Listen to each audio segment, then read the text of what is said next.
കഴിഞ്ഞ് കുറച്ച് ദിവസങ്ങളായി പുറത്തു വരുന്നത്. പ്രണയവും അതിന്റെ തകർച്ചയും പിന്നാലെ ഉണ്ടാകുന്ന നിയമ നടപടികളും പലപ്പോഴും ചെന്നെത്തുന്നത് വലിയ ദുരന്തങ്ങളിലാണ്. തിരുവനന്തപുരം ജില്ലയിലെ തോന്നയ്ക്കൽ ലാൽബാഗ് നഗർ ഉഷഭവനിൽ കിരൺ എന്ന യുവാവിന്റെ മരണം ഇത്തരത്തിൽ ഗൗരവകരമായ ചില ചർച്ചകൾക്ക് വഴി തുറന്നിരിക്കുകയാണ്. ഒരു പരാതിക്ക് പിന്നാലെ യുവാവ് ജീവനൊടുക്കിയ ഈ സംഭവം കേവലം ഒരു ആത്മഹത്യ എന്നതിലുപരി ഇന്നത്തെ തലമുറ നേരിടുന്ന സൈബർ സുരക്ഷാ ഭീഷണികളെയും മാനസിക സമ്മർദ്ദങ്ങളെയും വരച്ചു കാട്ടുന്നുണ്ട്. കിരണും ഒരു പെൺകുട്ടിയും തമ്മിൽ പ്രണയത്തിലായിരുന്നു. ഈ ബന്ധത്തിനിടയിൽ പകർത്തിയ ചില സ്വകാര്യ ദൃശ്യങ്ങൾ പ്രചരിപ്പിക്കപ്പെട്ടു എന്നതായിരുന്നു കിരണിനെതിരെയുള്ള പ്രധാന ആരോപണം. പെൺകുട്ടിയുടെ വീട്ടുകാർ നൽകിയ പരാതിയുടെ അടിസ്ഥാനത്തിൽ കിരൺ അടക്കം 4 പേർക്കെതിരെ മംഗലപുരം പോലീസ് കേസെടുത്തു. താൻ ആ ദൃശ്യങ്ങൾ പ്രചരിപ്പിച്ചിട്ടില്ലെന്നും തന്റെ ഫോണിൽ ഉണ്ടായിരുന്ന ദൃശ്യങ്ങൾ മറ്റാരോ എങ്ങനെയോ കൈക്കലാക്കി പ്രചരിപ്പിച്ചതാണെന്നുമാണ് കിരൺ സുഹൃത്തുക്കളോടും ബന്ധുക്കളോടും പറഞ്ഞിരുന്നത്. എന്നാൽ കേസെടുത്തതിന് പിന്നാലെ പോലീസ് തന്നെ തേടിയെത്തുമോ എന്ന ഭയവും സമൂഹത്തിൽ നേരിടേണ്ടി വരുന്ന അപമാനവും കിരണിനെ തളർത്തി. ഞായറാഴ്ച രാത്രി സമീപത്തുള്ള സുഹൃത്തിന്റെ വീട്ടിൽ അഭയം പ്രാപിച്ച കിരൺ തിങ്കളാഴ്ച രാവിലെ അവിടെ തൂങ്ങി മരിച്ച നിലയിൽ കണ്ടെത്തുകയായിരുന്നു. പോലീസിനെ ഭയന്നാണ് ഇയാൾ സുഹൃത്തിന്റെ വീട്ടിലേക്ക് മാറിയതെന്നാണ് പ്രാഥമിക നിഗമനം. ഇന്നത്തെ കാലത്ത് സ്മാർട്ട് ഫോണുകൾ നമ്മുടെ ജീവിതത്തിന്റെ ഭാഗമാണ്. പ്രണയിക്കുന്നവർ തമ്മിലുള്ള സ്വകാര്യ നിമിഷങ്ങൾ ക്യാമറയിൽ പകർത്തുന്നത് പലപ്പോഴും വലിയ വിപത്തുകളിലേക്കാണ് നയിക്കുന്നത്. കിരണിന്റെ കാര്യത്തിലും സംഭവിച്ചത് മറ്റൊന്നല്ല.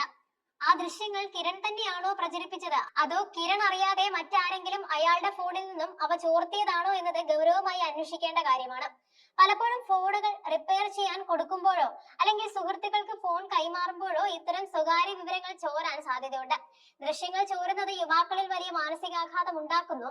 ഇത് പലപ്പോഴും ആത്മഹത്യ പോലുള്ള കടുത്ത തീരുമാനങ്ങളിലേക്ക് അവരെ നയിക്കുന്നുമുണ്ട്.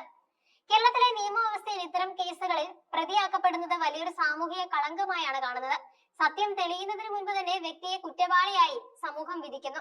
കിരണിന്റെ കാര്യത്തിൽ തന്നെ പോലീസ് പിടിച്ചുകൊണ്ടുപോകുമെന്ന ഭയവും നാട്ടുകാരുടെ മുന്നിൽ താൻ അപമാനിക്കപ്പെടുമെന്ന ചിന്തയുമാണ് അദ്ദേഹത്തെ തളർത്തിയത്. യഥാർത്ഥത്തിൽ കിരൺ കുറ്റവാളിയാണോ എന്ന് കോടതി കണ്ടെത്തേണ്ടിയിരുന്നു. എന്നാൽ അതിനു മുൻപ് തന്നെ മരണത്തിന് കീഴടങ്ങാനാണ് അദ്ദേഹം തീരുമാനിച്ചത്. പരാതി നൽകപ്പെട്ടാൽ ഉടൻ തന്നെ അറസ്റ്റ് ചെയ്യപ്പെടുമോ എന്ന ഭീതി യുവാക്കൾക്കിടയിൽ വ്യാപകമാണ്. ഇത്തരം സന്ദർഭങ്ങളിൽ യുവാക്കൾക്ക് കൃത്യമായ നിയമസഹായവും കൗൺസിലിംഗും നൽകാൻ സംവിധാനങ്ങൾ ഇല്ലാത്തത് വലിയൊരു പോരായ്മയാണ്. ഈ സംഭവം ഉയർത്തുന്ന ചോദ്യങ്ങൾ, ഈ മരണം നമ്മുടെ സമൂഹത്തിന് മുന്നിൽ നിരവധി ചോദ്യങ്ങൾ ഉയർത്തുന്നുമുണ്ട്. പ്രണയബന്ധങ്ങളിൽ ഇത്തരം ദൃശ്യങ്ങൾ പകർത്തുമ്പോൾ അതിന്റെ പ്രത്യാഘാതങ്ങളെ കുറിച്ച് യുവാക്കൾ ബോധവാന്മാരാണോ? ദൃശ്യങ്ങൾ പ്രചരിപ്പിച്ചവർ ആരായാലും അവരും ഈ മരണത്തിൽ ഉത്തരവാദികളല്ലേ? കിരൺ അല്ല ഇത് ചെയ്തതെങ്കിൽ യഥാർത്ഥ പ്രതികൾ ഇപ്പോഴും പുറത്തല്ലേ? കേസെടുത്താൽ ഉടൻ ആത്മഹത്യയിലേക്ക് നയിക്കുന്ന തരത്തിലുള്ള ഭീതി യുവാക്കളിൽ ഉണ്ടാകുന്നത് എന്തുകൊണ്ടാണ്? കുറച്ചുകൂടി സമാധാനപരമായ അന്വേഷണം നടത്താൻ പോലീസിന് സാധിക്കുമായിരുന്നില്ലേ?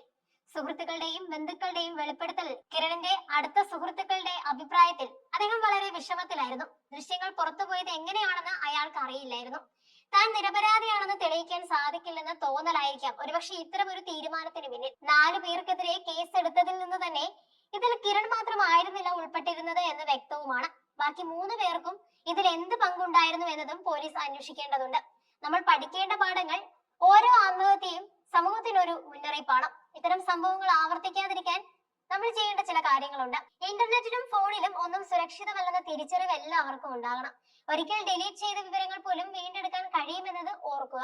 വീട്ടുകാരോടും സുഹൃത്തുക്കളോടും ഇത്തരം പ്രശ്നങ്ങൾ തുറന്നു പറയാനുള്ള സാഹചര്യം ഉണ്ടാകണം. നിയമ നടപടികളെ ഭയക്കാതെ നേരിടാൻ അവരെ പ്രാപ്തരാക്കണം. സൈബർ നിയമങ്ങളെ കുറിച്ചുള്ള അറിവുണ്ടായിരിക്കണം. കുറ്റകൃത്യങ്ങളിൽ പ്രതിയാക്കപ്പെട്ടാൽ എന്ത് ചെയ്യണം, എങ്ങനെയൊക്കെ നിയമസഹായം ലഭിക്കും എന്നതിനെ കുറിച്ച് അവബോധം നൽകണം. കിരണിന്റെ മരണം തികച്ചും ദൗർഭാഗ്യകരമാണ്. യഥാർത്ഥ കുറ്റവാളികളെ കണ്ടെത്തി മാതൃകാപരമായ ശിക്ഷ നൽകുക വഴി മാത്രമേ കിരണിന്റെ കുടുംബത്തിന് നീതി ലഭിക്കൂ. പ്രണയവും വിശ്വാസവും തകരുന്നിടത്ത് ജീവൻ അവസാനിപ്പിക്കുന്നതല്ല പരിഹാരം. നിയമത്തെയും സത്യത്തെയും മുറുകെ പിടിച്ച് മുന്നോട്ട് പോകാനുള്ള കരുത്താണ് ഇന്നത്തെ യുവാക്കൾ ആർജിക്കേണ്ടത്. ഒരു ഫോൺ കോളിലോ അല്ലെങ്കിൽ ഒരു ചെറിയ അശ്രദ്ധയിലോ അവസാനിക്കേണ്ടതല്ല മനുഷ്യജീവൻ. ഇത്തരം വാർത്തകൾ കേവലം വാർത്തകളായി മാറാതെ നമ്മുടെ സമൂഹത്തിലെ വലിയൊരു മാറ്റത്തിനുള്ള തുടക്കമാവട്ടെ.